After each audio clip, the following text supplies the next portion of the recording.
Baik, kita akan siapkan hati kita untuk kebenaran firman Tuhan. Yang pertama, kita akan melihat bagaimana kondisi akhir zaman ini. Kita harus melihat bahwa kalau kita melihat langit gelap, itu tandanya mau hujan.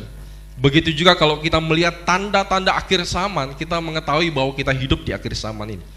Di dalam Matius pasal yang ke-24, di situ tertulis dengan jelas bahwa ada tanda-tanda sebelum Tuhan datang kali yang kedua, yaitu bagaimana ada gempa bumi di berbagai tempat. Bapak Ibu Saudara yang menginstal aplikasi gempa dari BMKG pasti akan mendapatkan notifikasi gempa itu hampir setiap hari, setiap waktu terjadi. Itu adalah salah satu tanda di mana Tuhan akan datang kali yang kedua.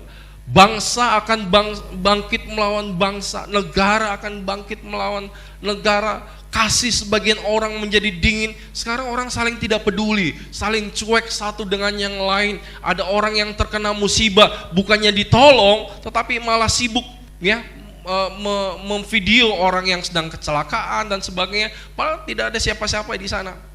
Kasihnya sudah mulai dingin. Jadi ini adalah tanda-tanda dari akhir zaman ini.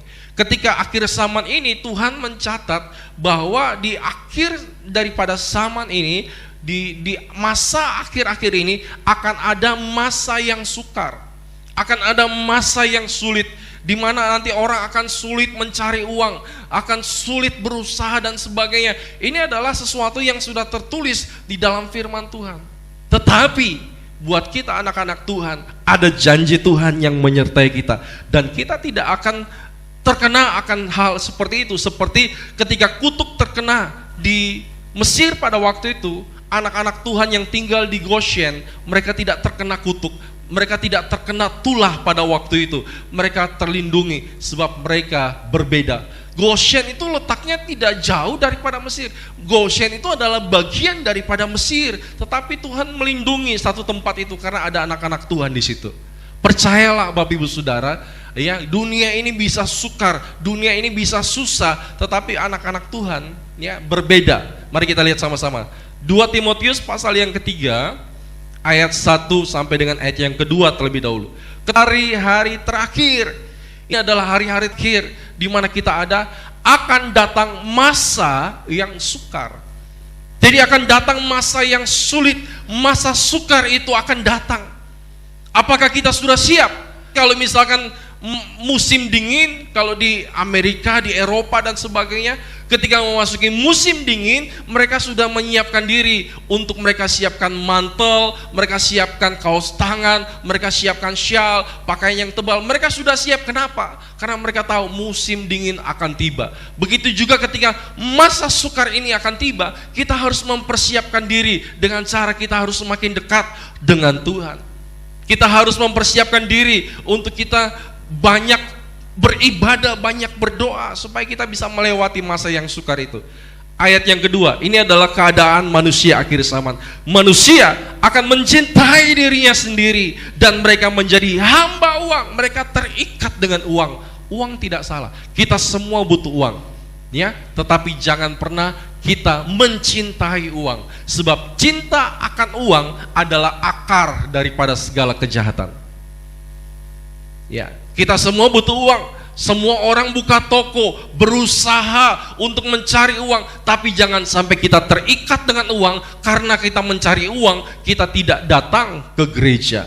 Kita tidak, karena kita mau cintai akan uang. Tanda-tanda akhir zaman, mereka akan membual cara yang besar, menyombongkan diri. Mereka akan menjadi pemfitnah. Mereka akan berontak terhadap orang tua. Akhir-akhir zaman ini ya, kita mendapati anak-anak sudah tidak punya rasa hormat, rasa respek terhadap orang tua.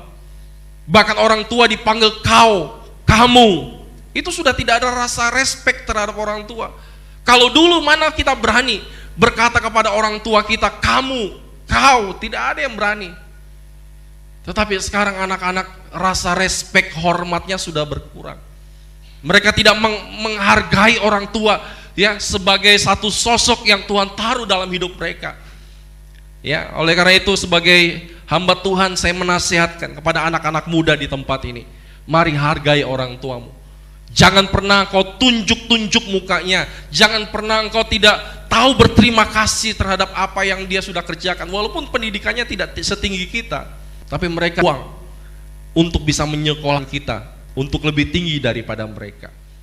Kemudian apa yang terjadi? Mereka memberontak orang tua dan tidak tahu berterima kasih. Ini keadaan manusia akhir zaman. Ya, sudah banyak mendapatkan pertolongan, sudah banyak ditolong, tidak mau berterima kasih.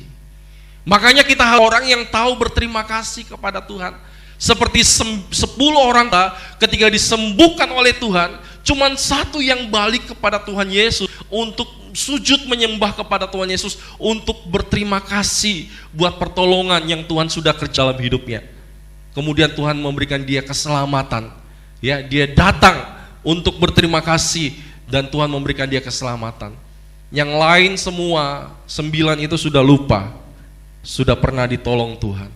Jangan kita menjadi seperti 9 orang kusta yang lupa Tuhan sudah tolong kita. Kita harus senantiasa datang. Kita datang ke gereja ini sebagai tanda kita masih mengingat kebaikan Tuhan di dalam hidup kita. Kalau Tuhan tidak tolong, mungkin kita sudah tidak ada di tempat ini. Kita pernah mungkin mengalami sakit yang hampir mati. Nafas kita tinggal 1-2, tapi Tuhan kasih kesempatan kita masih bisa hidup lagi dalam dunia ini. Kenapa? Karena anak-anak kita masih kecil, mereka masih sekolah, mereka masih membutuhkan kita. Tuhan perpanjang hidup kita. Kenapa kita tidak mencari Tuhan? Kenapa kita lupakan Tuhan? Ya, kita harus menjadi satu pribadi yang tahu berterima kasih. Keadaan manusia akhir zaman yang berikutnya lagi adalah tidak mempedulikan agama. Mereka tidak peduli, sudahlah, semua agama sama. Saya katakan, ya, memang agama tidak bisa menyelamatkan kita, tetapi ya, kekristenan itu membawa kita semakin mengenal Dia dan semakin kita bisa menjadi pribadi yang lebih baik. Kemudian ayat yang ketiga sampai ayat yang kelima, tidak tahu mengasihi. Ini adalah keadaan manusia akhir zaman. Tidak mau berdamai. Ya, kalau bermasalah dengan orang, pokoknya tidak mau damai sampai saya mungkin mati pun tidak mau mengampuni. Ada seperti itu. Ya, disuruh mengampuni, dibilang sampai saya dipaku 4 pun, ya, artinya sudah masuk peti pun tidak mau dia mengampuni. Ini keadaan manusia akhir zaman. Kemudian apalagi suka menjelekan orang. Wah, itu hobinya, ya. Kalau menjelekan orang suka sekali, tapi kalau dijelekan dia marah. Tidak dapat mengekang diri, ya. Mengekang diri artinya kita bisa mengendalikan lidah kita untuk kita tidak mengucapkan hal-hal yang tidak memberkati orang lain. Ya, saya sudah bersaksi bahwa Tuhan membawa saya, ya, untuk saya banyak berdiam diri. Tujuannya adalah, begitu banyak hal, nanti saya akan bagikan itu di akhir tahun, Bapak Saudara, ya. Garang, tidak suka yang baik, suka mengkhianat. Ini adalah keadaan manusia akhir zaman. Tidak berpikir panjang, ya kalau bertindak saja dulu. Nanti ketika sudah terjadi baru, kenapa bisa begini, ya? Karena tidak pikir panjang. Berlagak tahu, lebih menuruti hawa nafsu daripada Allah. Saya berpikir ayat 2 sampai ayat yang keempat itu, ketika dibaca, ya, orang yang tidak tahu berterima kasih, tidak suka, ya, tidak menghargai agama dan sebagainya. Saya berpikir bahwa mereka ini orang yang tidak pernah ke gereja, atau mereka ini orang-orang yang tidak ke ibadah. Mereka tidak kenal Tuhan, mereka tidak beribadah. Jadi hidup mereka seperti itu. Tapi ketika saya baca ayat yang kelima, saya kaget. Mari kita lihat ayat yang kelima. Secara lahiriah mereka menjalankan ibadah mereka. Jadi orang-orang seperti tadi yang kita sudah baca, mereka ada di dalam gereja, mereka beribadah, tapi sifat sikap mereka seperti itu. Ya, tetapi pada hakikatnya mereka memungkiri kekuatannya. Jauhilah mereka itu. Ya, mereka beribadah tetapi hidup mereka tidak berubah. Bapak Ibu Saudara yang dikasihi oleh Tuhan, kalau 5 tahun yang lalu kita adalah seorang pemarah, kita adalah seorang pendendam, kita adalah seorang yang tidak bisa mengampuni, kita adalah seorang yang kasar terhadap orang lain 5 tahun yang lalu. Dan kemudian setiap hari Minggu kita ke gereja, Setiap hari Selasa kita ke gereja, setiap hari Rabu kita ke klik, setiap hari Jumat kita ke PA, setiap hari Minggu lagi kita ke gereja, kita aktif di dalam gereja, kita mendengar firman. Setelah 5 tahun sudah kita lewati, sikap kita, sifat kita masih pemarah, pendendam, ya, tidak bisa mengampuni orang lain. Kita adalah orang yang kasar. Berarti selama 5 tahun ini firman Tuhan tidak bisa mengubah hidupnya. Firman Tuhan cuma menjadi pengetahuan buat hidupnya, tapi tidak bisa mengubah karakternya. Karena tidak ada perubahan 5 tahun yang lalu dengan 5 tahun sesudahnya. Saya ingin kita selalu mengevaluasi kehidupan kita. Saya adalah orang yang suka mengevaluasi. Ya, bahwa saya dengan kehidupan saya tahun lalu, apakah saya lebih baik daripada sebelumnya? Kalau tidak lebih baik, artinya bahwa firman Tuhan yang saya sampaikan, firman Tuhan yang saya dengar tidak bisa mengubah hidup saya. Itu artinya bahwa bukan firman Tuhan yang salah, bukan pengkhotbahnya yang salah, tetapi saya sendiri yang tidak mau membuka hati saya untuk berubah, sehingga firman Tuhan itu tidak ada kuasanya mengubah kehidupan kita. Mari kita selalu mengevaluasi dari tahun ke tahun, apakah hidup kita lebih baik atau sama saja. Ya, kalau 5 tahun lalu kita orang yang kasar, hari ini kita masih menjadi kasar, buat apa kita ke gereja? Buat apa kita menghadiri ibadah selama 2 jam, toh sifat kita tetap sama. Tidak ada perubahan di dalam kehidupan kita. Mari kita selalu mengevaluasi di dalam kehidupan kita. Makanya Bapak Saudara, di dalam hidup kita ini kita perlu ya terus melihat bagaimana keadaan kita. Di dalam 2 Timotius pasal yang kedua, mari kita lihat sama-sama. 2 Timotius pasal yang kedua, ayat yang ke-22. Sebab itu jauhilah nafsu orang muda, kejarlah keadilan. Jadi yang pertama kita harus kejar keadilan.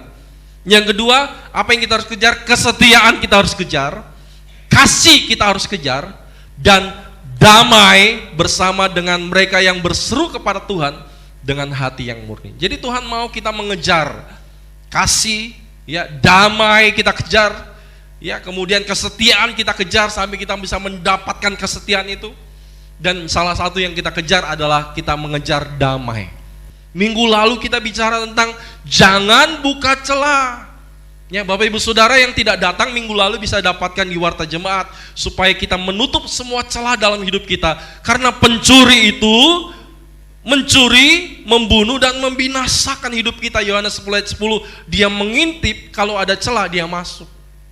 Ya, seringkali kita tidak sadar kita buka celah ya di dalam hidup kita. Kita perlu mengejar damai. Damai seperti apa yang kita harus kejar? Yang pertama, kita harus mengejar perdamaian dengan Tuhan. Ini yang kita harus cari. Damai dengan Tuhan. Di dalam Keluaran pasal 29 ayat 35 sampai 36. Keluaran pasal 29 ayat 35 sampai 36 ini bicara tentang bagaimana Harun dan anak-anaknya sebelum mereka melayani Tuhan, mereka harus tinggal di dalam tabernakel. Dia harus tinggal di dalam kemah, tidak boleh keluar. Karena ketika mereka keluar ada kemungkinan mereka bisa berbuat dosa sehingga mereka tidak layak untuk melayani. Jadi mereka harus tinggal di dalam tabernakel itu, mereka harus dikuduskan, mereka harus diurapi, dan mereka harus ditabiskan setiap hari. Ya, minggu lalu kita mengadakan di tempat ini pentabisan imam bersama pengurapan supaya kita memasuki tahun 2020 ini dengan pengurapan yang baru, ya. Dengan fresh anointing, dengan pengurapan yang baru kita masuk. Jadi kita perlu hidup seperti ini. Keluaran pasal 29 ayat 35 sampai 36. Maka haruslah kau perundang kepada anak-anaknya tepat seperti yang kuperintahkan kepadamu, selama 7 hari haruslah kau tabiskan mereka. Jadi selama 7 hari. Kata selama di sini artinya setiap hari mereka harus dikuduskan, mereka harus diurapi, mereka harus ditabiskan. Tiap-tiap hari, perhatikan ada kata tiap-tiap hari selama 7 hari itu. Haruslah engkau mengolah seekor lembu jantan menjadi korban penghapus dosa. Jadi mereka diperdamaikan hidup mereka dengan Tuhan tiap-tiap hari. Ya, jadi setiap hari kita harus selalu berdamai dengan Tuhan. Kalau ada dosa yang kita lakukan pada hari itu, kita minta ampun hari itu juga, kita bereskan dengan Tuhan. Ya. Kemudian korban penghapus dosa untuk mengadakan perdamaian. Ya, jadi kita harus mengadakan perdamaian dengan Tuhan, dan haruslah kau sucikan mezbah itu dengan mengadakan perdamaian baginya. Haruslah engkau mengurapinya untuk menguduskannya. Jadi anak-anak Harun dan Harun harus diurapi dan dikuduskan, barulah mereka melayani Tuhan.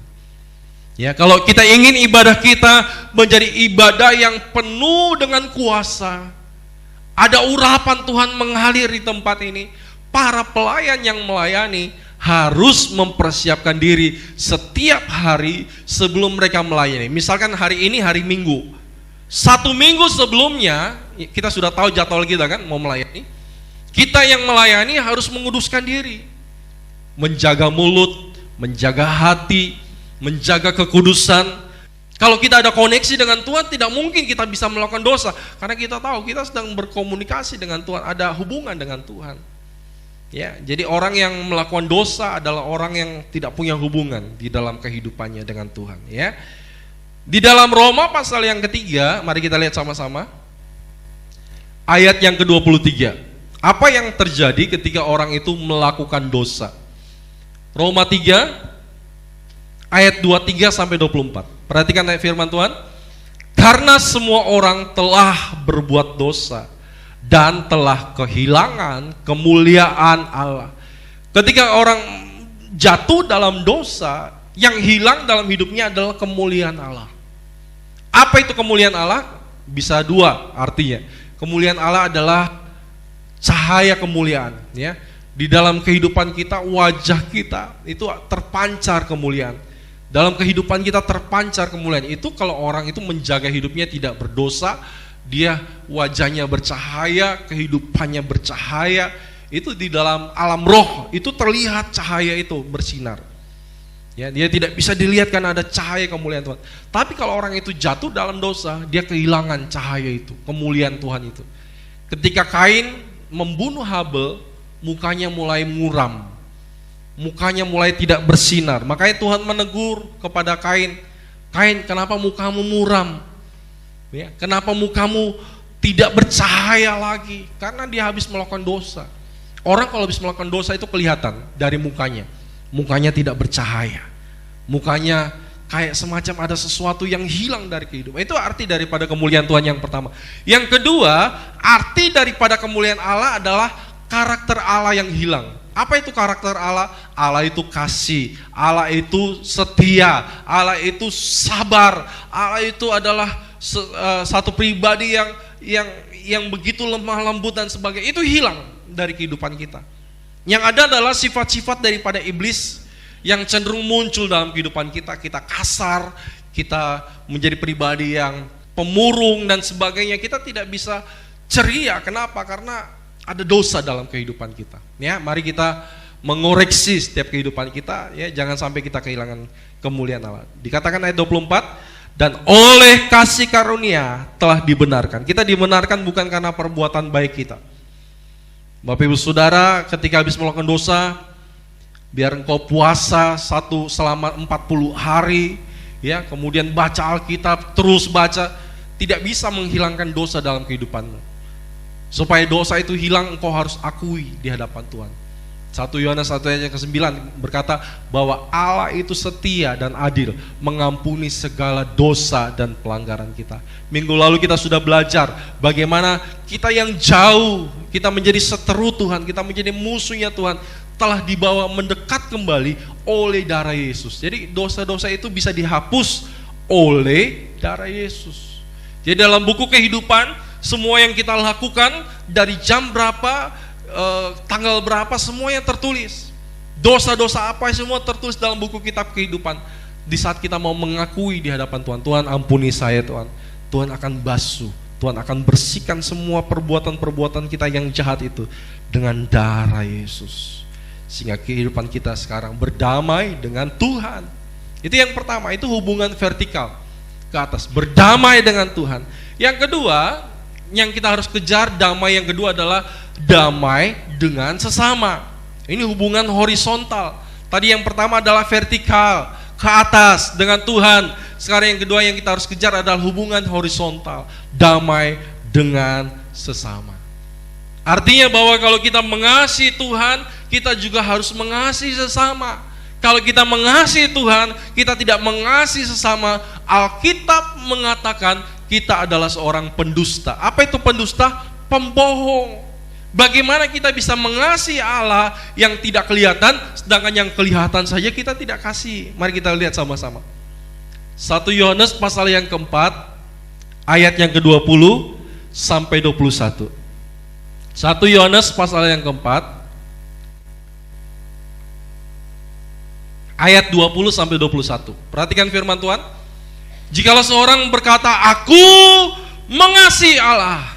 Dia berkata, aku mengasihi Allah, dan ia membenci saudaranya, maka ia adalah pendusta. Karena barang siapa tidak mengasihi saudara yang dilihatnya, tidak mungkin mengasihi Allah yang tidak dilihatnya. Perhatikan ayat 21. Ini adalah suatu perintah. Kalau ini perintah dari Tuhan, maka kalau kita tidak melakukan perintah itu adalah dosa. Karena dosa adalah pelanggaran akan perintah Allah. Dan perintah ini kita terima dari Dia. Apa perintah yang kita terima dari Tuhan? Barang siapa mengasihi Allah, ini perintahnya, ia harus juga mengasihi saudaranya. Ada kata harus, tidak boleh tidak. Kalau kita ingin menjadi orang Kristen, pengikut Kristus, kita mengasihi Allah vertikal, kita juga harus mengasihi sesama horizontal. Kalau cuma mengasihi Allah, tidak mengasihi sesama, itu bukan Kristen. Karena lambang kekristenan adalah salib. Kalau kita tidak mengasihi sesama, berarti kita bukan Kristen, cuma ke atas saja, tidak ada ke samping. Makanya penting sekali, ya, kita tidak menjadi pendusta. Pendusta itu bapaknya siapa? Bapaknya adalah iblis, karena iblis adalah bapak segala pendusta. Ya, kalau kita hidup kita tidak ada pengampunan, tidak ada kasih kepada yang lain, ya, kehidupan kita penuh dengan kebencian, kehidupan kita penuh dengan pertikaian dan sebagainya, maka kehidupan kita dikuasai oleh bapak kita. Kita melakukan apa yang iblis perintahkan, bukan yang Tuhan perintahkan. Yohanes 8 ayat yang ke-44, tolong kita lihat sama-sama. Yohanes pasal yang ke-8 ayat yang ke-44. Firman Tuhan katakan demikian.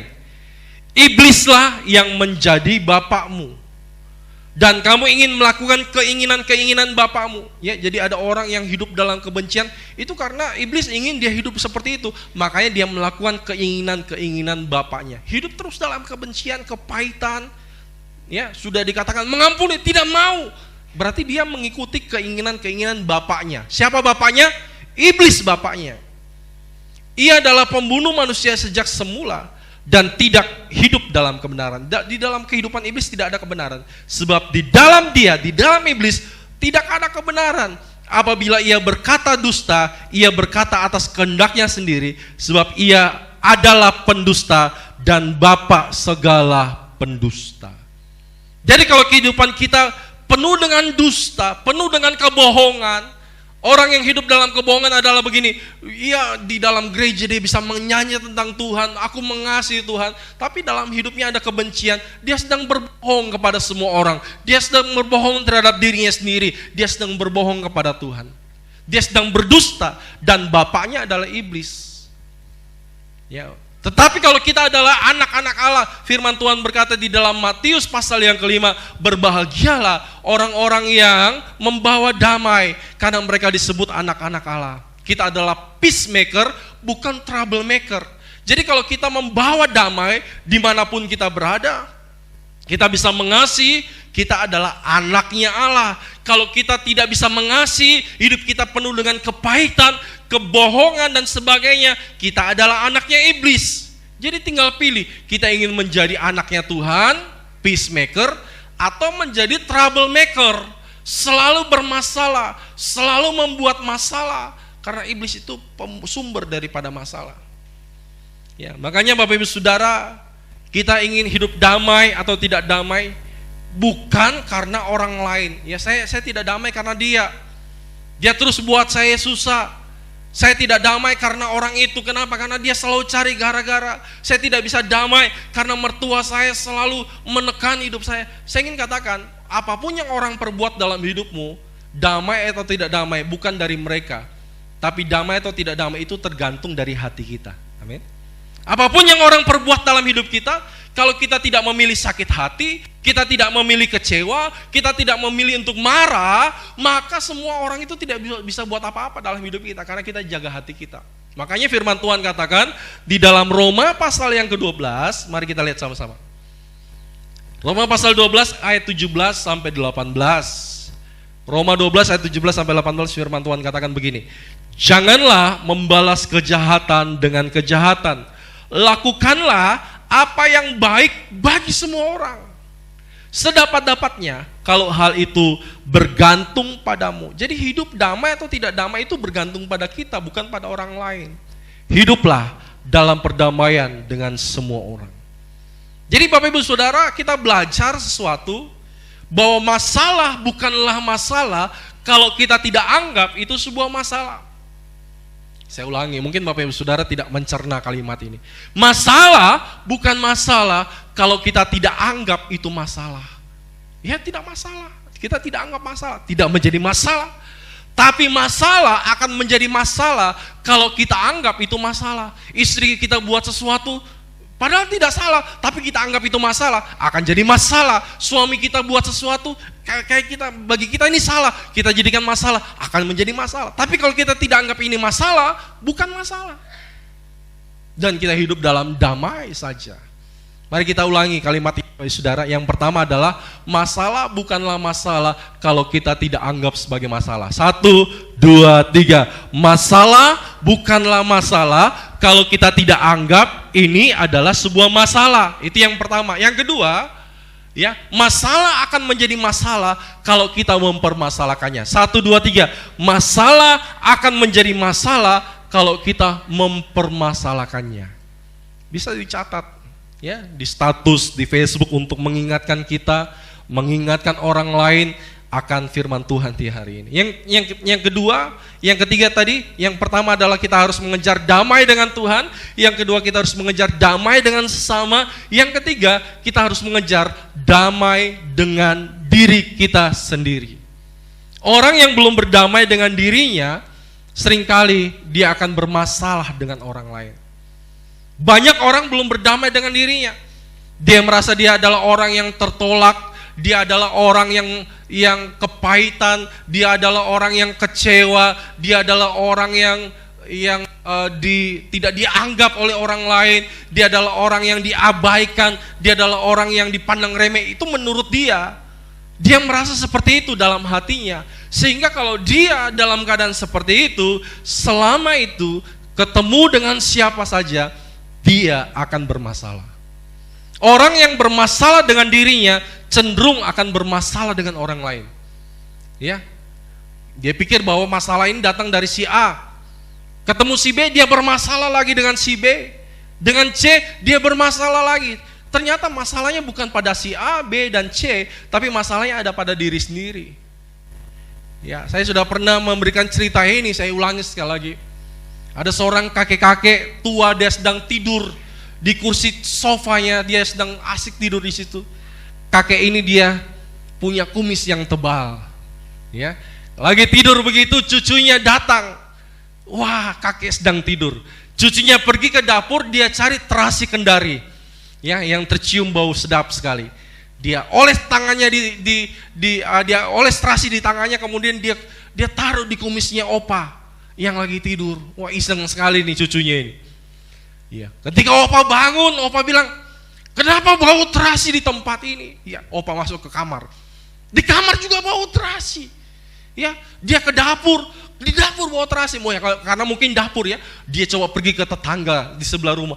Di tetangga juga bau terasi. Dia mengambil kesimpulan bahwa seluruh dunia bau terasi.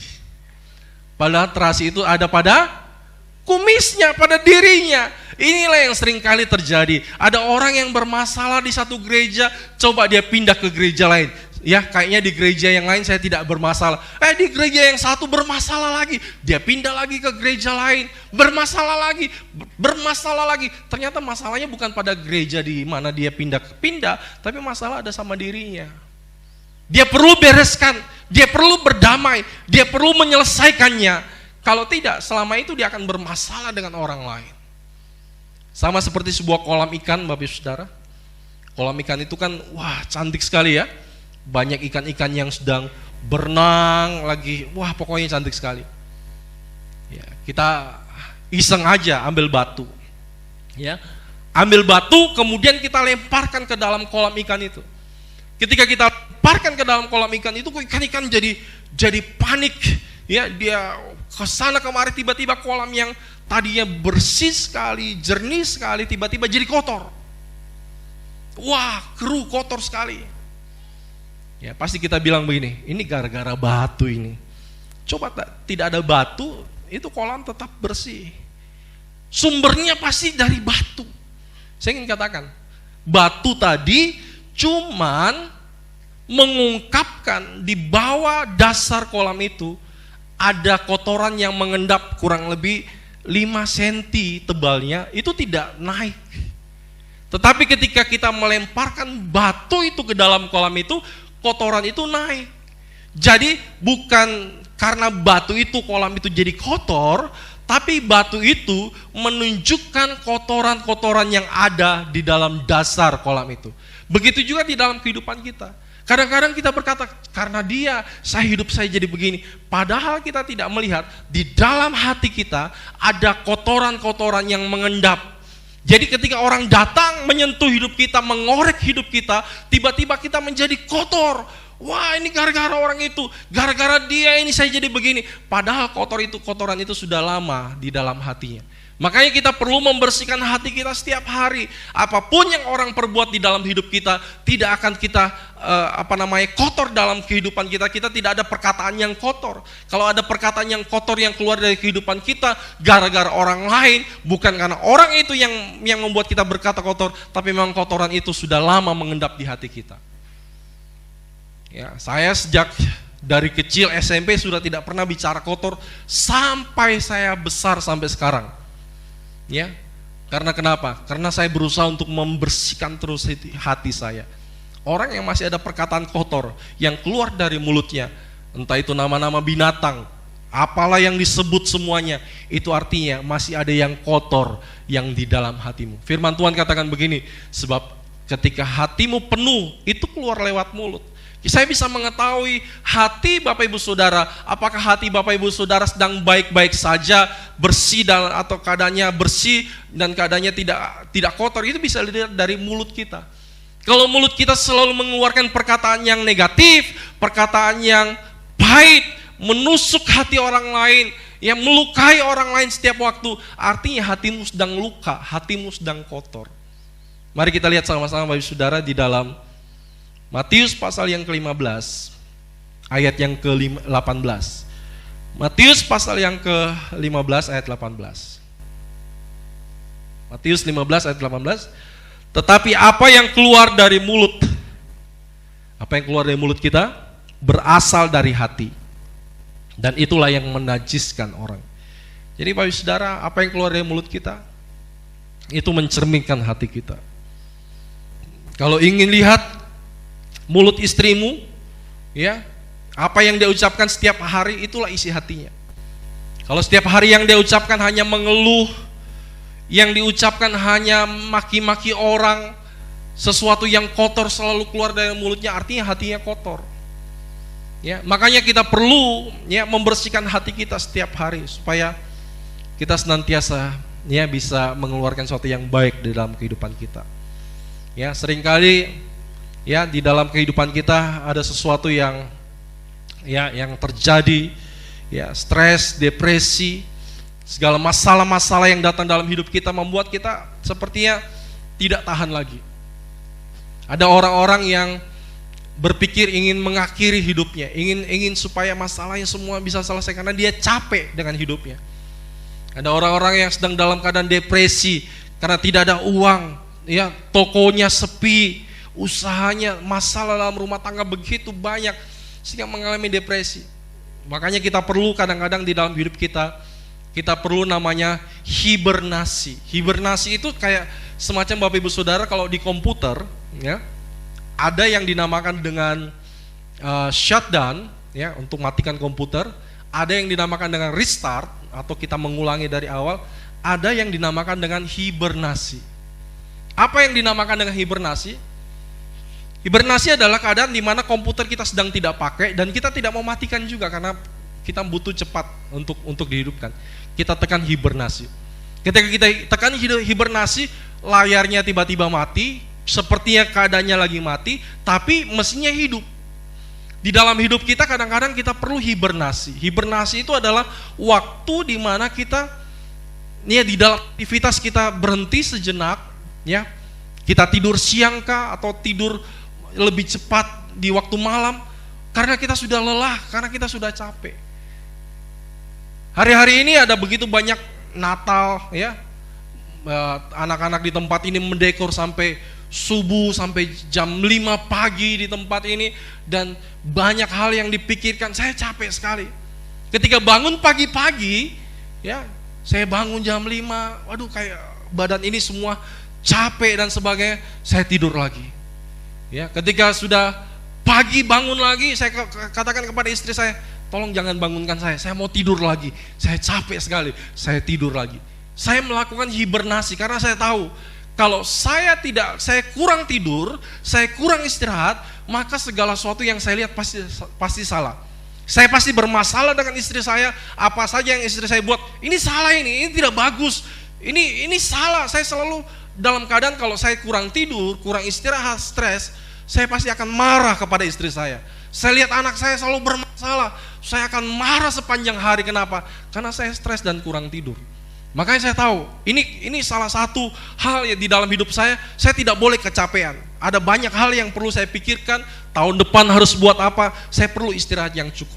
Ya, makanya saya kadang-kadang tidur lagi, bangun, tidur lagi, untuk menghindari stres. Untuk saya bisa berpikir dengan jernih akan apa yang saya harus kerjakan. Besok saya harus khotbah lagi, harus mempersiapkan khotbah di depan hamba-hamba Tuhan sekota Kendari, Bapak Ibu Saudara. Itu harus ada istirahat yang cukup, ya, harus berdoa, komunikasi dengan Tuhan. Kalau saya kurang tidur, saya akan stres. Karena besok mau khotbah, jadi stresnya tinggi, bisa saja saya marah-marah sama istri saya dan sebagainya. Makanya saya tidur yang cukup. Elia hamba Tuhan, ketika dia habis mengalahkan 450 nabi Baal, semua nabi-nabi itu dipotong lehernya. Wah, kemenangan besar. Satu nabi lawan 450, Elia pemenangnya.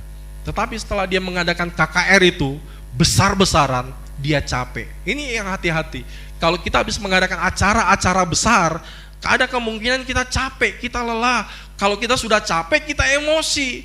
Elia ketika dia sedang dalam keadaan capek itu, apa yang terjadi? Mari kita lihat sama-sama. 1 Raja-Raja pasal yang ke-19 ayat 13 sampai 14. Mari kita lihat sama-sama. 1 Raja-Raja pasal 19 ayat 13 sampai 14. Segera sesudah Elia mendengarkan, ia menyelubungi mukanya dengan jubahnya lalu pergi keluar dan berdiri di pintu gua itu. Maka datanglah suara kepadanya yang berbunyi, "Apa kerjamu di sini, hai Elia?" Ditanya, "Apa kerjamu di sini?" Jawabnya, "Aku bekerja segiat-giatnya bagi Tuhan." Jadi dia habis melakukan KKR ini. Allah semesta alam, karena orang Israel meninggalkan perjanjianmu, meruntuhkan mesbah-mesbahmu dan membunuh nabi-nabimu dengan pedang. Hanya aku sendirilah yang masih hidup dan mereka ingin mencabut nyawaku. Mari kita lihat ayat yang ke 1 Raja-Raja 19. Sekarang kita lihat ayat yang ke-4 sampai ayat yang, ya, kita lihat ayat yang ke-4 ini, ya. Elia sedang stres. Kemudian ia berdiri masuk ke padang gurun seharian perjalanan jauhnya, lalu duduk di bawah pohon arar. Kemudian ia ingin mati. Bayangkan, dia seorang pelayan Tuhan ingin mati. Dia mengalami depresi, dikejar-kejar oleh Isabel. Katanya, "Cukuplah itu, sekarang ya Tuhan, ambillah nyawaku, sebab aku ini tidak lebih baik daripada nenek moyangku." Dia stres. Apa yang terjadi setelah dia stres? Dia tidur di bawah pohon arar. Sesudah itu ia berbaring dan tidur di bawah pohon arar. Jadi kalau orang stres, tidak usah pergi ke psikiater, tidak usah minum obat anti stres dan sebagainya. Obat yang firman Tuhan sudah berikan dalam hidup kita. Kalau kita stres, depresi, cepat marah, cepat tersinggung, obatnya adalah kita tidur. Orang kalau kurang tidur, apalagi insomnia, sepanjang malam tidak bisa tidur, banyak pikiran, besok pagi dia pasti bermasalah sama orang lain. Pasti. Kenapa? Kurang tidur. Ya, tidurnya cuma 2 jam satu hari, itu emosinya tidak stabil. Ketemu orang ini bermasalah, dianggap semua orang bermasalah, padahal yang bermasalah dirinya, kurang tidur.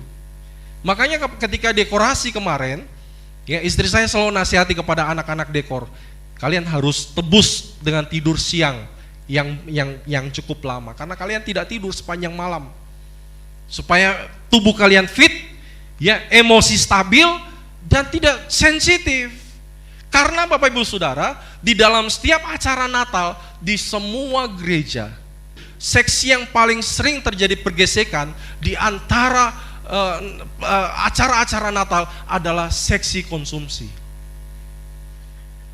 Ya, masak-masak, capek, lelah, orang bicara sedikit tersinggung, marah, kecewa dan sebagainya, seksi konsumsi. Makanya supaya tidak terjadi ketersinggungan di dalam gereja ini, supaya setiap acara Natal kita happy, caranya adalah kita pesan di tempat lain. Tidak usah masak-masak. Ya, jadi tidak usah masak-masak, tidak ada pergesekan. Karena pasti terjadi pergesekan kalau capek. Kita sudah capek, ya potong sayur, wah kita potong ayam dan sebagainya. Tiba-tiba ada orang ngomong sedikit, saya langsung kita tersinggung. Kenapa? Orang kalau capek itu cepat tersinggung. Yang kedua, seksi yang paling cepat terjadi pergesekan itu si acara.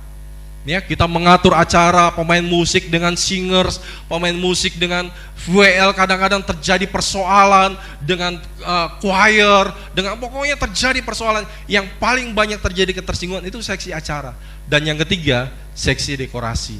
Karena kita capek, jadi emosi cepat naik dan sebagainya. Makanya di semua gereja, saya sudah ikut panitia Natal sudah kurang lebih 20 tahun lebih. Saya melihat 3 bagian ini sering terjadi pergesekan. Makanya kita tidak perlu panitia-panitia apa, selalu bertengkar ujung-ujungnya. Kenapa? Karena kita semua mau yang melakukan yang terbaik. Ketika pendapat kita tidak diterima, kita marah. Wah, kenapa pendapat dia yang diterima? Ini Bapak Gembala, ini pilih kasih. Kalau dia ngomong, kenapa selalu dituruti? Makanya selalu ribut kalau ada panitia. Jadi tidak usah ada panitia. Ya, jadi perlu kita mengatur segala sesuatu dengan baik. Ya, bahwa segala sesuatu kita perlu ada damai. Apalagi Natal, bicara soal damai. Apa yang terjadi dengan hal itu? Kemudian kita lihat ayat yang ke-5 tadi, Elia tidur. Ya, untuk menghilangkan depresinya. Tetapi tiba-tiba seorang malaikat menyentuh dia serta berkata kepadanya, bangun. Disuruh bangun. Habis tidur dia bangun, disuruh apa? Makanlah. Habis tidur bangun, pulih dari depresi supaya tidak cepat banyak tidur. Ini yang pertama. Yang kedua, ketika bangun cari makan. Ya, makan yang enak-enak, makan yang puas. Baru habis itu apa? Tidur lagi. Ya, kita lihat sama-sama ayat yang ke-6. Ketika ia melihat sekitarnya, maka pada sebelah kepalanya ada roti bakar. Wah, enak ya roti bakar ya. Dan sebuah kendi berisi air. Lalu ia makan dan minum, kemudian apa? Tidur lagi. Ya, makan, bangun, tidur, makan, bangun, tidur. Lakukan ini selama 1 minggu, depresimu sembuh. Ya, depresimu hilang. Ya, karena depresi selama ini kurang tidur saja. Jadi kemudian ayat yang ke berapa ini? Ayat yang ke-7. Tetapi malaikat Tuhan datang untuk kedua kalinya dan menyentuh dia serta berkata, bangun. Apalagi habis bangun? Makan. Ya, bangun, tidur, makan lagi. Sebab kalau tidak, perjalananmu nanti terlalu jauh bagimu. Maka bangunlah ia, lalu makan dan minum. Dan oleh kekuatan makanan itu, ia berjalan 40 hari, 40 malam sampai ke gunung Allah, yaitu Gunung Horeb. Di situ Elia nanti dia berdoa, dia sembahyang di situ, dia dipulihkan kembali. Wah, luar biasa. Ya, jadi kalau kita mau sembuh, firman Tuhan sudah memberikan kita caranya, yaitu makan, tidur, berdoa, itu memulihkan tenaga kita sehingga kita bisa menjalani kehidupan kita yang panjang nanti. Ya, sama seperti ketika seekor beruang. Beruang itu adalah binatang yang hibernasi. Ya, ketika dia akan menghadapi musim dingin. Ya, sebelum dia masih musim dingin itu dia tidur yang panjang. Jadi beruang itu suka tidur. Dia tidur yang panjang karena setelah ini dia akan mengadakan perjalanan yang sangat jauh. Kalau dia kurang tidur, dia akan mati di tengah-tengah kedinginan dan dia akan mati kelelahan. Makanya seperti firman Tuhan ini, Elia dia makan tidur. Setelah ini dia bisa melakukan perjalanan 40 hari, 40 malam, tidak kecapean, tidak kelaparan. Kenapa? Karena Tuhan ya telah membuat dia pulih kembali. 2020 adalah perjalanan yang panjang di depan kita. Kalau kita ingin menghadapi 2020 dengan kekuatan yang baru seperti burung Raja Wali yang diperbaharui kekuatannya, pastikan engkau tidur yang baik. Ya, minimal berapa kalau orang dewasa? 8 jam minimal, itu minimal. Kalau kita kurang dari itu, kadang-kadang hati kita cepat emosi, cepat marah dan sebagainya. Minimal 8 jam. Ya, jadi kita hitung 8 jam tidur kita. Kalau kita tidur dengan baik, kita berdoa dengan baik, kita tidak akan bermasalah dengan orang lain, hati kita baik-baik saja, kita bisa menikmati damai daripada Tuhan. Kita baca ayat terakhir di dalam Yesaya 48 ayat 18. Kalau kita melakukan 3 kebenaran tadi, kita berdamai dengan Tuhan, kita berdamai dengan sesama, kita berdamai dengan diri sendiri, maka apa yang terjadi? Yesaya 48 ayat yang ke-18. Sekiranya engkau memperhatikan perintah-perintahku ini, kita melakukan perintah Tuhan yang tadi kita sudah dengar, maka, perhatikan ini, damai sejahteramu akan seperti sungai yang tidak pernah kering. Wah, luar biasa, akan mengalir terus, tidak pernah kering. Damai Tuhan akan mengalir. Dan kebahagiaanmu akan berlimpah seperti gelombang-gelombang laut yang tidak pernah berhenti. Kita akan hidup kita bahagia. Kenapa? Karena kita menuruti perintah-perintah Tuhan. Damai sejahtera Tuhan seperti sungai yang mengalir, kemudian kebahagiaan kita seperti gelombang-gelombang laut yang tidak pernah berhenti. Katakan amin. Amin. Kita berikan tepuk tangan yang terbaik buat Tuhan. Mari kita datang kepada Tuhan, ya. Firman Tuhan sudah datang dalam kehidupan kita. Tuhan mau kita menuruti perintah-perintahnya, ya, agar damai sejahtera Tuhan mengalir di dalam setiap kehidupan kita. Haleluya.